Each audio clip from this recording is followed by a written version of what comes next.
안녕하세요. 여러분은 혹시 이런 경험이 있으신가요? 열심히 일하고 노력하는데도 돈이 손에 잡히지 않거나 들어온 돈이 마치 손가락 사이로 빠져나가는 물처럼 금세 사라져버리는 경험 말입니다. 많은 분들이 이것을 단순히 운이 없다거나 팔자라고 생각하십니다. 하지만 부처님의 가르침은 우리에게 전혀 다른 관점을 제시합니다. 재물의 흐름은 우리 밖에 있는 것이 아니라 바로 우리 마음속에서 시작된다는 것입니다.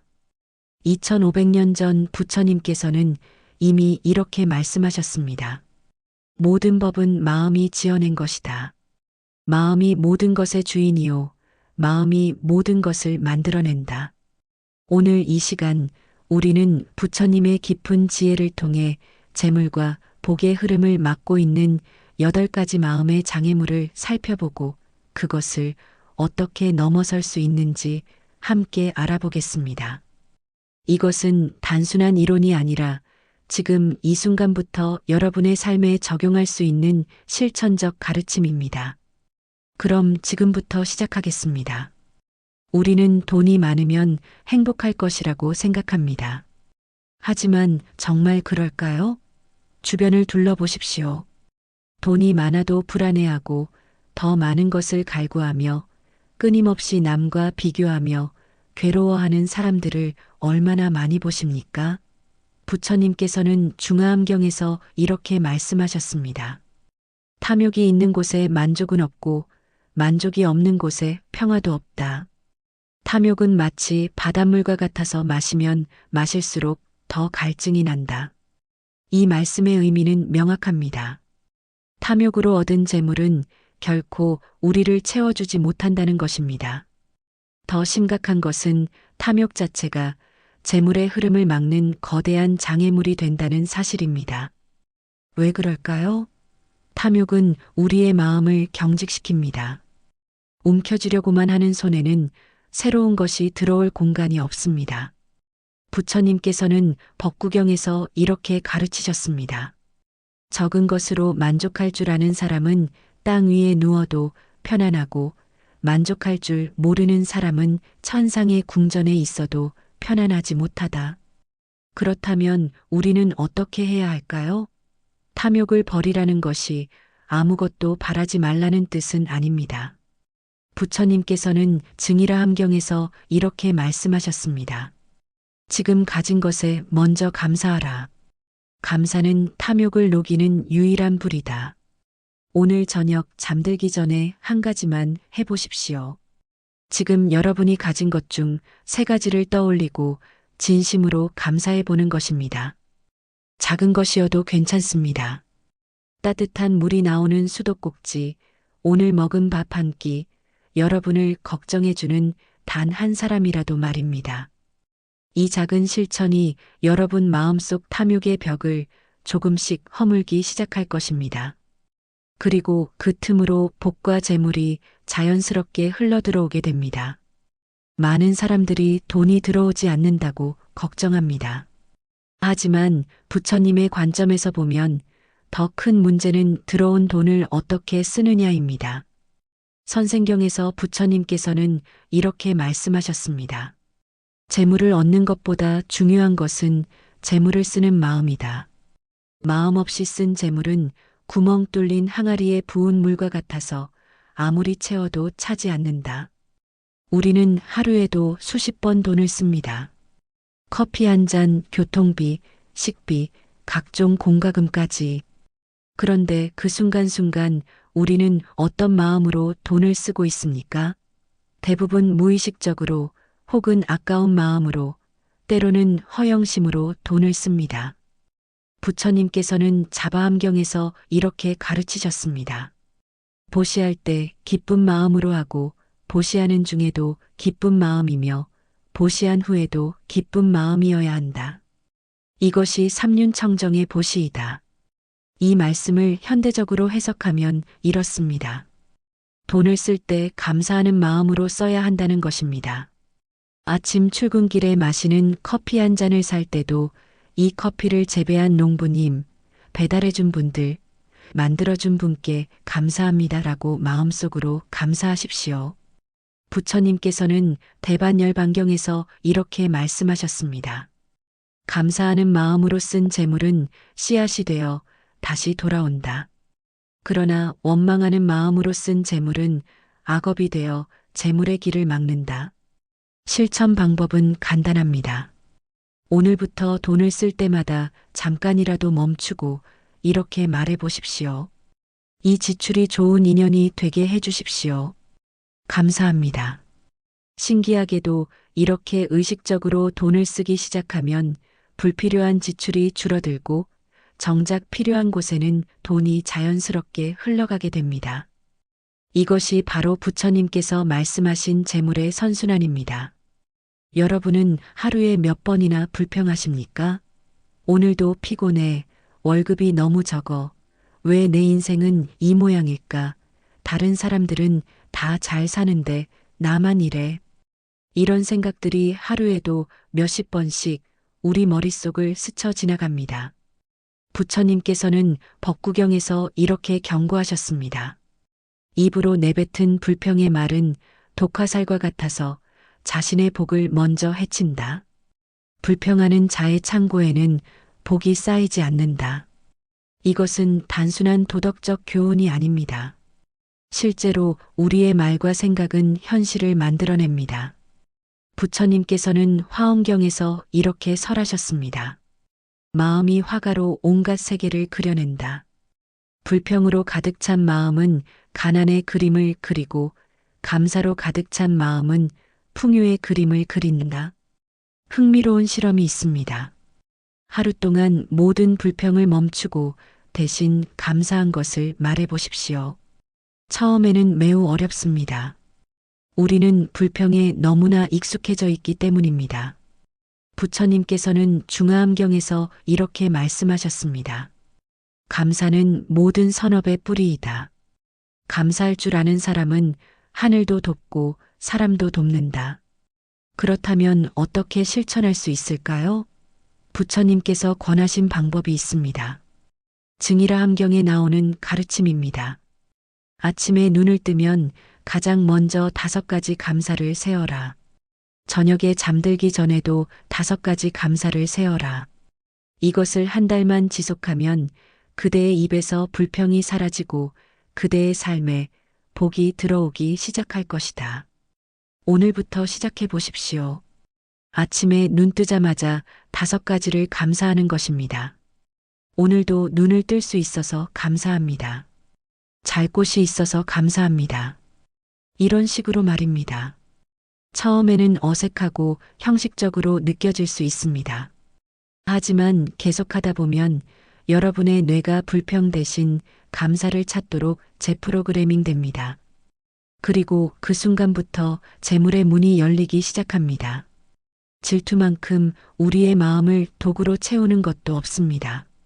친구가 승진했다는 소식을 들었을 때, 동료가 새 차를 샀다는 이야기를 들었을 때, 우리 마음 한구석에서 불편한 감정이 올라오는 것을 느낀 적이 있으십니까?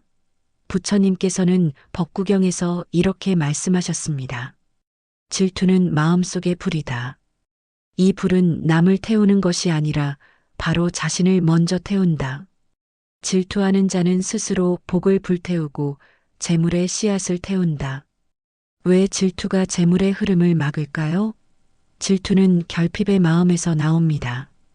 저 사람이 가지면 내가 가질 것이 줄어든다는 생각, 세상의 복은 한정되어 있다는 믿음에서 나오는 것입니다.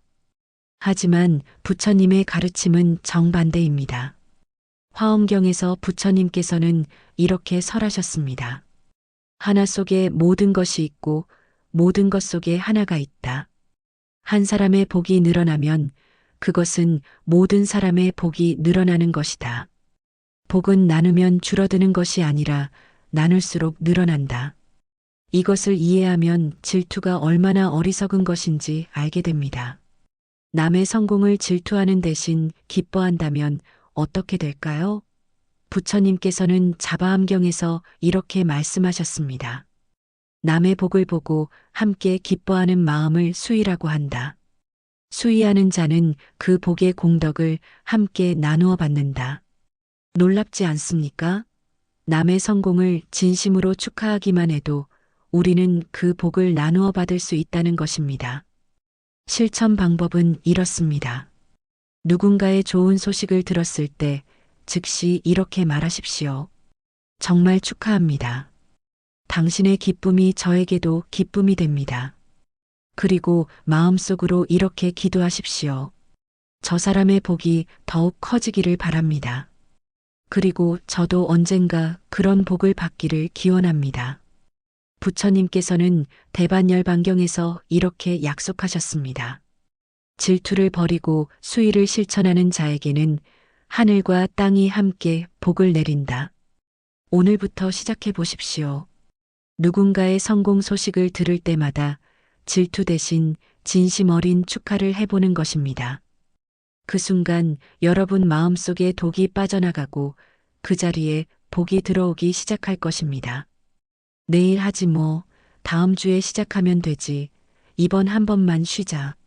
우리는 얼마나 자주 이런 말을 하며 오늘 할 일을 미루고 있습니까? 부처님께서는 법구경에서 게으름에 대해 이렇게 경고하셨습니다. 게으름은 죽음과 같다. 게으른 자는 살아있으되 죽은 것과 다름없다. 게으름은 모든 복의 문을 닫고 모든 재물의 길을 막는다. 왜 게으름이 이렇게 무섭습니까? 게으름은 단순히 일을 안 하는 것이 아닙니다. 게으름은 삶의 흐름을 멈추게 만듭니다. 물이 고이면 썩듯이 에너지가 고이면 삶도 썩습니다. 부처님께서는 증이라함경에서 이렇게 말씀하셨습니다.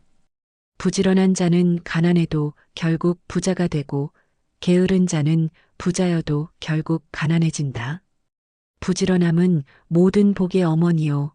게으름은 모든 화의 아버지이다. 그렇다면 정진이란 무엇입니까? 정진은 쉬지 않고 일만 하라는 뜻이 아닙니다. 부처님께서는 중화암경에서 정진의 참뜻을 이렇게 설명하셨습니다. 정진이란 게으르지 않음이요. 게으르지 않음이란 오늘 할 일을 오늘 하는 것이다. 작은 일이라도 미루지 않고 지금 바로 행하는 것, 이것이 정진이다. 부처님께서는 구체적인 실천 방법도 알려주셨습니다. 자바암경에서 이렇게 가르치셨습니다. 아침에 일어나면 오늘 반드시 해야 할 3가지 일을 정하라. 그리고 해가 지기 전에 그 3가지를 반드시 마치라. 이것을 한 달만 지속하면 게으름의 습관이 사라지고 정진의 습관이 자리 잡는다. 작게 시작하십시오. 오늘 아침 잠에서 깨자마자 침대에서 바로 일어나는 것부터 시작하는 것입니다. 5분만 더, 10분만 더 하지 마십시오. 부처님께서는 법구경에서 이렇게 말씀하셨습니다. 작은 게으름이 큰 게으름을 부른다. 아침의 게으름을 이기는 자는 하루의 게으름을 이긴다. 그리고 하루에 딱 3가지만 정하십시오. 반드시 오늘 할 일 3가지. 그것을 해가 지기 전에 마치십시오. 부처님께서는 약속하셨습니다. 정진하는 자에게는 복이 따라오고 재물이 따라온다. 이것은 하늘의 이치이자 땅의 법칙이다. 이제 끝이야. 더 이상 희망이 없어. 난 안 될 거야. 인생에서 이런 절망의 순간을 경험하지 않은 사람이 있을까요? 사업이 망했을 때, 큰 빚을 졌을 때, 건강을 잃었을 때, 우리는 모든 것을 포기하고 싶어집니다. 부처님께서는 법구경에서 이렇게 말씀하셨습니다. 절망은 모든 문을 닫는 자물쇠다. 희망을 버린 자에게는 부처도 도울 수 없다. 왜냐하면 그 사람 스스로 모든 가능성의 문을 닫아버렸기 때문이다. 하지만 부처님께서는 동시에 희망의 메시지도 전하셨습니다. 대반열반경에서 이렇게 설하셨습니다. 어둠이 아무리 짙어도 작은 불빛 하나면 밝아진다. 절망이 아무리 깊어도 작은 희망 하나면 다시 일어설 수 있다. 부처님 자신도 깨달음을 얻기 전 극심한 고행으로 거의 죽음에 이를 뻔했습니다. 하지만 포기하지 않으셨습니다. 중화암경에서 부처님께서는 이렇게 회상하셨습니다. 나는 여러 번 죽음의 문턱까지 갔다. 하지만 매번 일어섰다. 왜냐하면 나는 깨달음을 향한 희망을 버리지 않았기 때문이다. 자포자기가 재물의 흐름을 막는 이유는 명확합니다.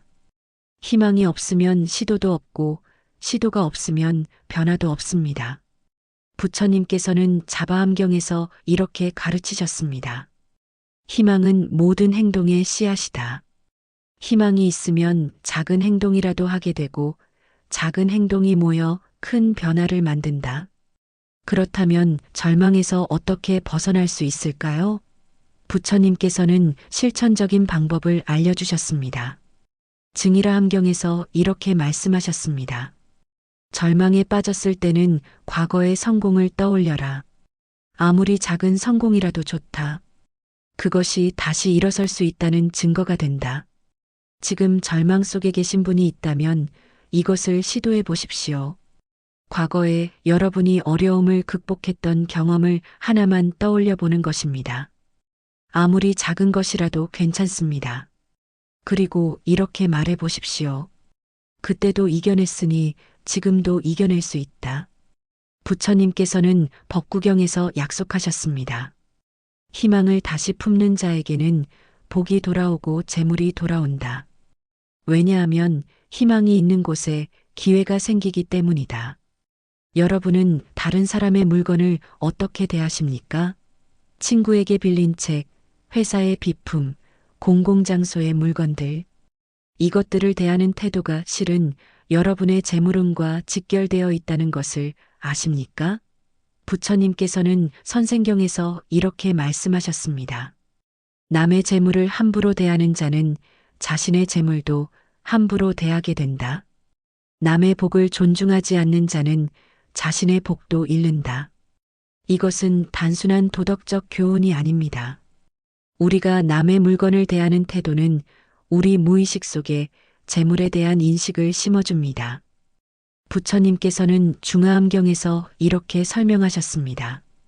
마음은 습관으로 길들여진다. 남의 것을 소중히 여기는 습관이 있으면 자신의 것도 소중히 여기게 되고 재물이 소중히 여겨지는 곳에 재물이 모인다. 구체적으로 어떻게 실천할 수 있을까요? 부처님께서는 자바암경에서 이렇게 가르치셨습니다. 남에게 빌린 것은 빌린 것보다 더 깨끗하게 해서 돌려주어라. 남의 집에 초대받았으면 자기 집보다 더 정갈하게 대하라. 이것이 복을 부르는 법이다. 왜 이것이 중요할까요? 부처님께서는 증이라 함경에서 그 이유를 설명하셨습니다. 남의 복을 존중하는 자에게는 하늘이 복을 내린다. 왜냐하면 존중하는 마음 자체가 복의 씨앗이기 때문이다. 오늘부터 이것을 실천해 보십시오. 누군가에게 무언가를 빌렸다면 쓰고 난 후 더 깨끗하게 만들어서 돌려주는 것입니다. 회사의 물건을 사용한다면 자기 물건보다 더 아껴서 사용하는 것입니다. 작은 실천이지만 놀라운 변화가 일어납니다. 부처님께서는 법구경에서 이렇게 말씀하셨습니다. 남의 한 푼을 존중하는 자에게 하늘은 100푼을 내리고 남의 100푼을 함부로 하는 자에게서 하늘은 1000푼을 거둔다. 남의 재물을 존중하는 것은 단순히 예의가 아닙니다. 그것은 복을 부르는 직접적인 수행입니다. 부처님께서는 대반열반경에서 이렇게 약속하셨습니다. 남의 복을 소중히 여기는 자는 자신의 복도 지켜지고 남의 재물을 함부로 하는 자는 자신의 재물도 흩어진다. 우리 사회는 자존심을 중요하게 여깁니다. 자존심을 지켜라, 굽히지 마라, 당당하게 살아라. 하지만 과연 이것이 진정한 가르침일까요? 부처님께서는 법구경에서 이렇게 말씀하셨습니다. 굽힐 줄 모르는 나무는 부러지고 굽힐 줄 아는 나무는 살아남는다. 지나친 자존심은 복을 꺾고 겸손은 복을 부른다. 자존심과 자기 존중은 다릅니다. 자기 존중은 자신의 가치를 아는 것이고 자존심은 남보다 높아 보이려는 욕심입니다. 부처님께서는 증이라 함경에서 이렇게 구분하셨습니다. 자기를 사랑하되 남을 깔보지 않는 것이 자애이고 자기만 높이고 남을 낮추는 것이 자존심이다. 자애는 복을 부르고 자존심은 복을 쫓아낸다. 더 심각한 것은 무정함입니다. 차갑고 냉정한 태도로 사람들을 대하고 남의 어려움에 무관심하며 나만 잘 살면 되라는 마음. 이것이 얼마나 무서운 재물의 장애물인지 아십니까? 부처님께서는 자바함경에서 이렇게 경고하셨습니다. 무정한 자의 곳간에는 재물이 쌓여도 복은 쌓이지 않는다. 복 없는 재물은 모래성과 같아서 파도 한 번에 무너진다. 현실을 보십시오. 자존심 세우느라 사과 못하고 무정하게 대하느라 관계를 잃고 결국 혼자 남게 됩니다. 부처님께서는 중화함경에서 이렇게 말씀하셨습니다. 사람은 혼자 살 수 없다. 복도 혼자 오지 않는다. 복은 사람을 통해 온다. 그러므로 관계를 끊는 자는 복의 길도 끊는다. 그렇다면 어떻게 해야 할까요? 부처님께서는 대반열반경에서 구체적인 실천법을 알려주셨습니다.